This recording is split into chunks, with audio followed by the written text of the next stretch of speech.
Hello everybody and welcome to today in markets. Hindenburg का नाम तो हम सबने सुना है for ruining Adani groups reputation, लेकिन अब कहानी में ट्विस्ट है। सेबी ने क्लीन चिट दिया है अदानी ग्रुप को, लेकिन क्यों? That's a first story for today. और दूसरे न्यूज में कवर करेंगे about AI.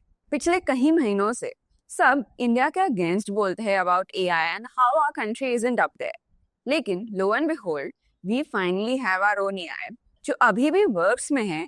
But let's learn more about it. Hi, this is your host CS Suhani Gudaria and let's begin.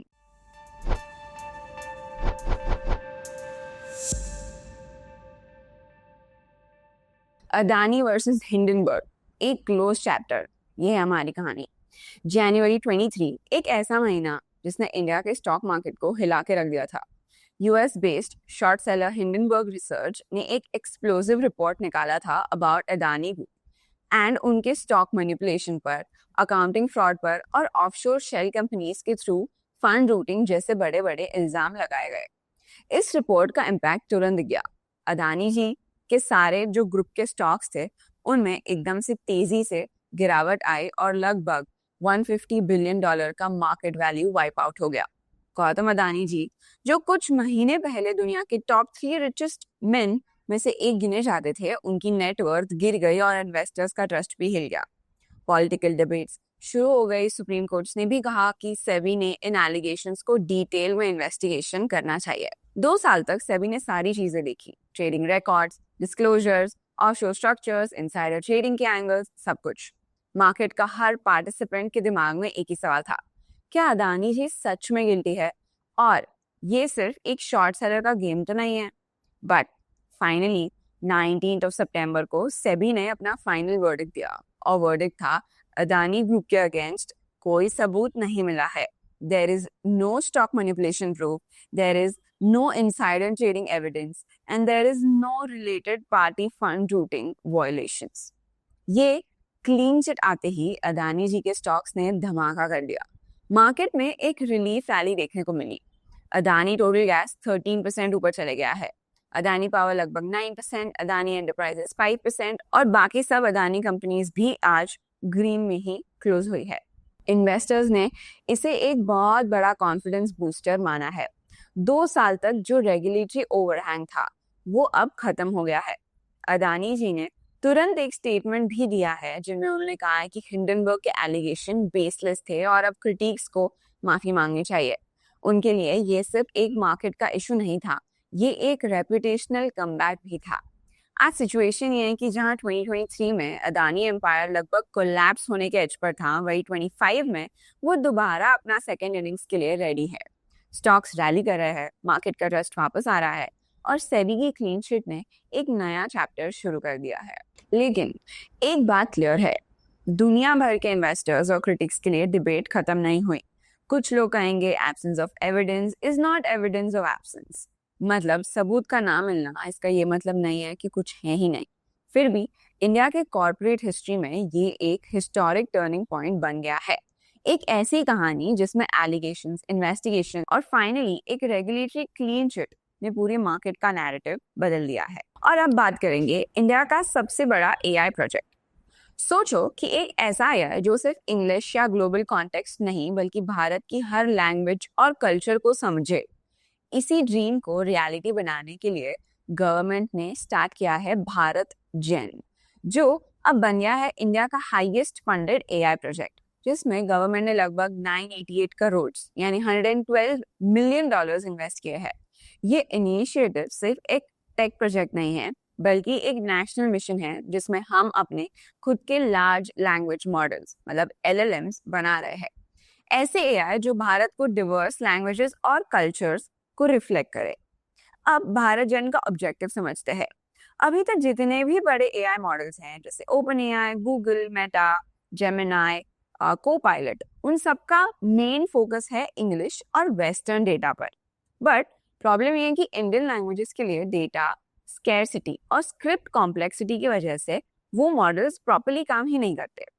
Bharat जन का गोल है कि हर इंडियन लैंग्वेज के लिए ऑप्टिमाइज्ड एआई टूल्स बनाना डिजिटल डिवाइड को खत्म करना ताकि गांव के लोग भी एआई यूज कर सके अपनी अपनी भाषा में। पब्लिक सर्विस और सिटीजन एंगेजमेंट को इम्प्रूव करना, जैसे government portals, grievance redressal and welfare schemes. और सबसे इम्पोर्टेंट, एक एथिकल और इंक्लूसिव एआई बनाना जो भारत के कल्चर और वैल्यूज को रिप्रेजेंट करे।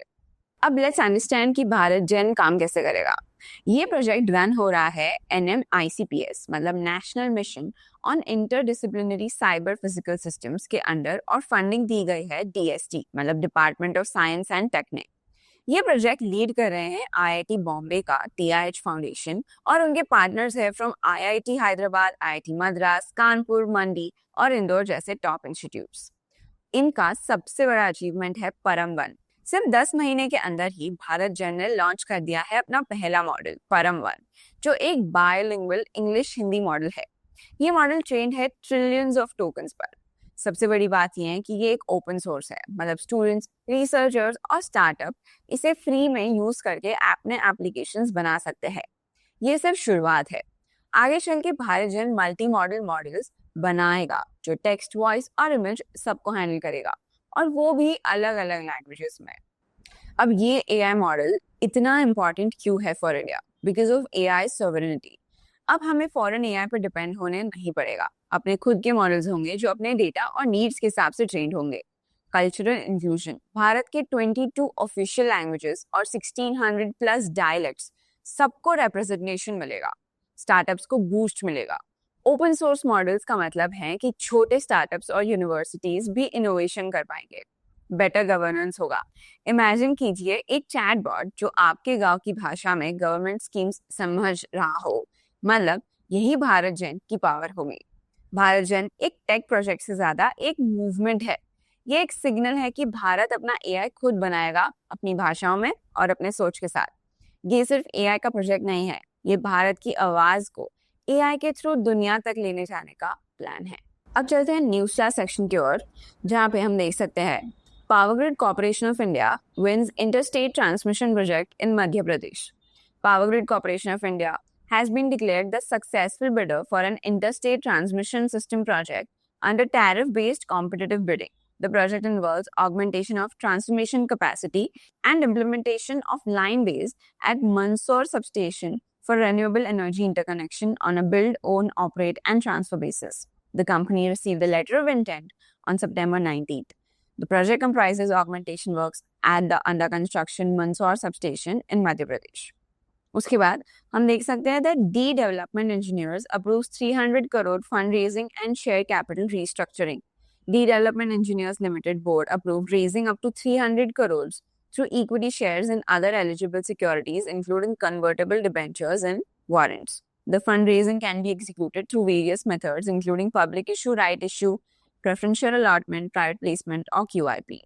तो ऐसे ही क्विक न्यूज के अपडेट के लिए आप भी हमारे प्रोडक्ट और ज्यादा एक्सप्लोर कर सकते हो। अब चलते हैं इनसाइट्स टैब पे और देखते हैं आज का heat map. Let's look at the top gainers and losers for today. जैसे हम देख सकते हैं आज अदानी एंटरप्राइजेस, जो हमने न्यूज कवर किए हैं उसी की वजह से, बिकॉज उन्हें क्लीन चिट मिली, आज अदानी ग्रुप के सारे ही स्टॉक्स अच्छे से रैली किए हैं, जिसमें हम देख सकते हैं Adani enterprises is up bye 5.08% today, NTPC is up bye 0.5%, Adani ports is up bye 1.06%, Ayesha Motors is up bye 0.71%, Bharti Airtel is up by 1.1% and State Bank of India is up by 0.94%. अगर losers की बात करें तो आज HCL Technologies is down by 1.77%, Kotak Bank is down by 1.15%, Mahindra & Mahindra is down by 1.38%, HDFC Bank is down by 1.02%, and Hindustan Unilever is down by 1.05%. So these have been the top gainers and losers. Let's look at the FIDI data. As of 18 September 2025, FI ने फिर से buying की of 366 crore, whereas DI ने buying की of 3,326 crore. अगर MTF insights की बात करें तो as of September 17, 2025, the industry MTF book stands eight 95,989 crore, जिसमें 7,478 करोड़ पोजीशंस ऐड हुए हैं, 7,061 करोड़ पोजीशंस लिक्विडेट हुए हैं। So the net book addition is of 416 crore. अगर आज की टॉप डिलीवरीज की बात करें तो आज की टॉप 5 डिलीवरीज है Apollo hospital, Power Grid Corporation of India, Axis Bank, Kotak Bank and ITC, which range from 77% to 70%. अब चलते हैं धन चार्ट पे और एनालाइज करते हैं निफ्टी 50 फॉर टुडे। तो जैसे हम देख सकते हैं आज फिर से एक रेड कैंडल फॉर्म हुई है, काफ़ी दिनों से मार्केट अच्छे से रैली कर रहा था, आज थोड़ा हम बोल सकते हैं कि नीचे आया है बिकॉज जो बैंकिंग सेक्टर था जो कल अच्छे से रैली किया है वो उसने थोड़ा आज पुल डाउन किया है निफ्टी को. Nifty open around 25,410, made a high of 25,428, made a low of 25,286 and closed around 25,327. वो फिर भी उसके 20 EMA और 50 EMA के ऊपर है और उसका RSI भी अब थोड़ा नीचे आ गया है 63 पर. हम अगर पैटर्न ऑब्जर्व करें on a broader time frame, मतलब डेली पे ही थोड़ा जूम आउट करें, देख सकते हैं एक W टाइप पैटर्न फॉर्म हो रहा है. लेट्स सी अगर सच्ची में W फॉर्म होता है एंड निफ्टी 25,600 तक जाता है या again we slip down and come down. अगर सेंसेक्स की बात करते हैं तो सेंसेक्स भी आज 387 पॉइंट से नीचे है. Sensex open around 82,946, made a high of 82,978, made a low of 82,485 and closed around 82,626. वो भी उसके 50 EMA और 20 EMA के ऊपर है और उसका RSI भी अराउंड 62. अगर इंडाइसिस में टॉप गेनर्स और लूजर्स की बात करते हैं तो आज का टॉप गेनर है निफ्टी PSU बैंक्स. सिर्फ PSU बैंक्स ने आज रैली की है, बाकी सारे बैंक्स आज नीचे से. So Nifty PSU banks is up by 1.28%. Next 50 is up by 0.58% and Realty is up by 0.55%. Whereas Nifty Private Bank is down by 0.65%, Fin Nifty is down by 0.64%, Bank Nifty is down by 0.48%, and BSE Bank X is down by 0.46%. That's it for today. I'll see you tomorrow. तो आपको क्या लगता है कि हम successful होंगे? Tell us in the comments below. Till then, like, share and subscribe and stay curious and stay updated. Investments in the securities market are subject to market risk. Read all the related documents carefully before investing.